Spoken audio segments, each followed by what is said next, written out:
নমস্কার দর্শকবৃন্দ, আমি সম্পদ দাস সহযোগী চ্যানেলে সবাইকে স্বাগত জানাই। আজকে আমি আপনাদের সঙ্গে আবারও নতুন একটি ভিডিও নিয়ে আসলাম। সঙ্গে থাকবেন এবং ভিডিওটা লাস্ট অবধি দেখবেন। আজকে বিশেষ করে ভিডিওটা তাদের জন্য খুব ইম্পর্টেন্ট, যাদের এসিটাতে গ্যাস কানেকশন আছে। কারণ আমি এর আগেও অন্য একটা ভিডিওর মাধ্যমে দিয়েছিলাম যে আধার অথেন্টিকেশন যেটা ওটা করা বাধ্যতামূলক, এবং তার সঙ্গে আরেকটা ডিএসসি পেপার আমি আলোচনা করছিলাম।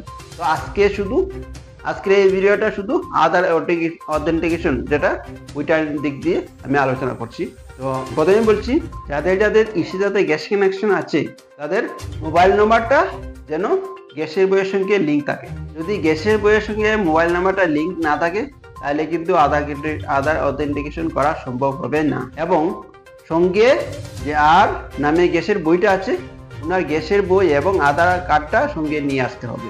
কারণ এখন কেওয়াইসি যেটা ওটা ফিঙ্গারপ্রিন্ট না নিয়ে এখন কিন্তু আই কন্ট্যাক্ট মানে ফেসের মাধ্যমে এই আধার অথেন্টিকেশনটা করা হবে।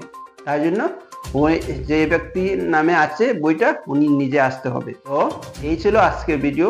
আমি নতুন আরেকটা ভিডিও নিয়ে আসবো। ততক্ষণে আপনারা সবাই ভালো থাকুন, সেফ থাকুন, সুস্থ থাকুন এবং যতটুকু পারুন এই ভিডিওটা সবাইকে বেশি বেশি করে শেয়ার করুন, যাতে আপনাদের মাধ্যমে খবরটা যেন সবাই জানতে পারে। নমস্কার।